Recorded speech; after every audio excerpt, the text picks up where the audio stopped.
안녕하세요. 트러스트온 자산운용 부자입니다. 이번에도 이제 2022년 새해 달라지는 점을 정리하여 설명드리겠습니다. 저번에는 연금과 보험에 대해서 다뤘고요. 이번 편은 경제와 금융편으로 경제와 금융 부문에서 주목할 만한 달라지는 점 10가지를 짧고 명쾌하게 요약드리려고 합니다. 바로 시작하겠습니다. 첫 번째 소식은 이제 올해 최저임금 인상입니다. 2022년 최저임금은 시간당 9,160원으로 전년 8,720원 대비 약 5% 증가했습니다. 이 최저임금은 모든 산업에 걸쳐 적용되게 되는데요. 일주일에 40시간을 근로한다고 가정하면 유급 주휴수당까지 포함해서 월 환산 기준으로 약 191만 4,440원 정도를 받게 됩니다. 두 번째 소식입니다. 청년 희망 적금 출시인데요. 요즘 이제 청년층들이 취업도 어렵고 좀 살기 어려운 시대로 접어든 느낌이 있는데 이 청년 희망 적금은 청년층의 자산 증식을 지원하기 위해서 한시적으로 신설된 적금이라고 합니다. 총 급여액 3,600만 원 이하 또는 종합소득금액 2,600만 원 이하라는 소득 요건을 충족하는 19세 이상 34세 이하 청년층만 가입 가능한 적금입니다. 병역을 이행했을 경우 가입일 현재 최대 6년까지 복무 기간을 제외해주므로 만약에 6년 이상 복무를 했다고 하면은 34세가 아니라 40세까지로 이제 기준이 이제 좀 더 상향해서 적용되게 됩니다. 올해만 가입할 수 있다고 하니까요. 요건을 확인하셔서 가능하다면 가입하시는 것도 자산 형성에 도움이 되리라는 생각이 듭니다. 세 번째 소식은 이제 청년형 소득공제 장기펀드 도입입니다. 적금과 마찬가지로 청년층의 자산 형성과 증식에 도움을 주기 위한 금융상품인데요. 청년희망적금처럼 가입 요건이 있습니다.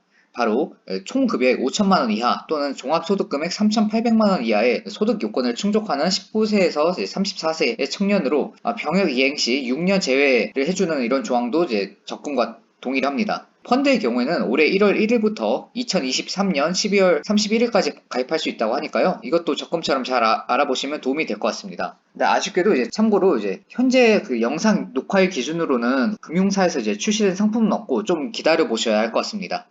네 번째는 난임 시술 및 미수가 선천성 이상화 의료비 세액공제 확대입니다. 저출산이 고질적이고 심각한 사회 문제가 되면서 이를 해결하기 위한 대책들이 꾸준히 나오고 있습니다. 기존에는 난임 시술비에 대한 세액공제 비율은 20%였는데요. 올해부터는 30%로 확대되고 미수가 선천성 이상화를 위해 지급한 의료비에 대해서도 20% 세액공제 규정이 신설됩니다. 연말정산에서 의료비는 이제 좀 중요한 공제 항목이므로 이제 해당되는 분들은 꼭 확인하셔서 13월의 보너스를 제대로 챙기시길 바라겠습니다. 다섯 번째입니다. 다섯 번째는 이제 관공서 공휴일 민간 적용 확대입니다. 원래 달력에서 이제 빨간 날은 당연히 이제 쉰다고 생각하시는 분들이 많은데요. 사실 이게 회사마다 좀 다른 경우도 있었습니다. 그러나 이제는 이제 300인, 30인 이상 이 사업장뿐만 아니라 5인 이상 사업장에도 관공서 공휴일이 유급 휴일로 의무화돼서 적용되게 됩니다. 5인 이상 사업장에서 근무할 경우 빨간 날에도 불가피하게 일을 해야 될 경우에는 대체 유급 휴일을 주거나 휴일 근로 가산 수당을 포함한 임금을 추가로 지급해야 합니다. 휴일 대체를 하더라도 주 52시간은 준수해야 한다는 것 잊지 마시길 바랍니다. 여섯 번째는 소수단위 주식거래 제도 도입입니다. 주식이 한 주에 뭐 50만원, 100만원 이런 식으로 단위가 크다면 사기가 어렵겠죠? 돈이 없는 분들께는 우량한 대형주를 사는 것이 그림의 떡에 불과했습니다. 그런데 이제는 본인이 가진 돈에 맞춰 0.1주, 0.2주 이런 식으로 소수점 단위로 매수하는 것이 가능해졌습니다. 해외 주식은 이미 적용되고 있는데요. 국내 주식도 이제 이 소수단위 거래제가 올해 3분기쯤 도입될 예정이라고 합니다. 주식 투자 또는 자산 배분에 관심이 많은 분들이라면 도움이 될 만한 제도라는 생각이 드니까요. 참고하시면 좋겠습니다. 일곱 번째는 금리 인하 요구권 및 금리 인하 실적 공개 의무화입니다. 올해 이제 4월 1일부터 적용되는 제도인데요. 일단 금리 인하 요구권이 무엇인지 짧게 알아보겠습니다. 금리 인하 요구권은 대출받은 사람, 즉 대출자의 재산이 증가하거나 신용평점이 상승하는 등 신용 상태가 개선됐을 경우 대출자가 금융회사에 나 이렇게 경제 사정이 좋아졌으니까 이렇게 신용도가 높아졌으니까 이자 좀 낮춰주세요. 이렇게 금리 인하를 요구할 수 있는 권리를 뜻합니다. 그런데 사실 이 제도는 2019년 6월부터 법제화가 되긴 했는데 생각보다 이렇게 활성화가 되진 않았습니다. 특히 이 금리 인하 요구권을 사용한 그 금리 인하 신청 건수는 작년 2021년 기준으로 91만 건에 달했는데요. 물론 이제 수용 건수도 2017년 12만 건에서 이제 2021년 34만 건으로 늘어나긴 했지만 여전히 이제 이런 홍보라든지 신청 요건 그리고 금리나 요건과 관련된 이런 통계 및 운영 실적 공시가 제대로 되지 않는다는 문제점이 있었습니다. 이런 이제 문제를 해결하고 대출자가 명확한 이제 의사결정을 내는데 도움을 주기 위해서 올해 4월부터는 여신 전문 금융사들, 즉 카드사나 이제 캐피탈사에서 의무적으로 금리나 요구권 관련 운영 실적을 공개해야 하니까요. 대출이 있는 분들은 이런 점을 미리 알아두시면 도움이 될 것 같습니다. 특히 대출을 받을 예정인 분들이라면 이런 금리나 요구 관련 실적을 보시고 대출 받을 회사나 상품을 고르는 것도 좋은 방법이 될 것 같습니다. 여덟 번째는 탄소 중립 실천 포인트제 시행입니다. 기후 위기 등 이제 전 세계적으로 환경 문제가 대두되면서 우리나라에서도 대책을 내놓기 시작했는데요.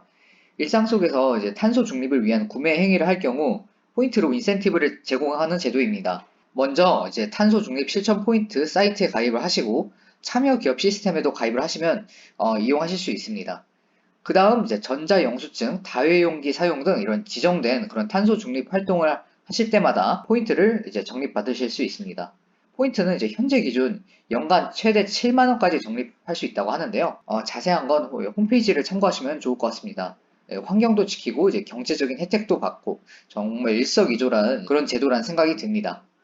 아홉 번째는 이제 자동차 보험의 부부 특약 확대입니다. 이제 자동차를 운전하고 다니는 부부분들께는 이제 희소식이 될 것 같은데요. 올해부터는 이제 자동차 보험 부부 특약 가입 시 배우자의 무사고 경력이 최대 3년까지 인정된다고 합니다.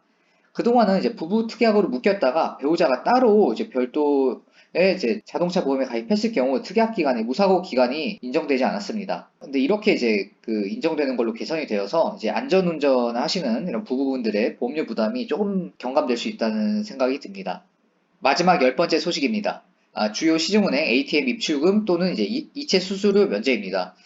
특히 이제 이건 이제 65세 이상 고령자분들께 도움이 되는 소식인데요. 올해부터 만 65세 이상 고령자분들은 6개 이제 주요 시중은행의 자동화기기 ATM을 이제 영업 시간 중에 이제 이용하실 때는 입출금 또는 이체 수수료를 내지 않으셔도 됩니다. 이 6개 은행들은 각각 NH농협, 신한, 우리, 하나, 기업, KB국민은행입니다. 이 은행들을 이제 이용하시는 그 만 65세 이상 고령자분들은 이제 은행 업무를 이용하실 때 이런 점을 참고하시면 도움이 될 것 같습니다. 이번에도 이제 저희 구독자 그리고 이제 시청자 여러분들께 도움이 될 만한 이제 제도와 그 변화들을 이제 좀 정리해 보았습니다. 전 트러스톤 TV의 고재량 연구원이었습니다. 감사합니다.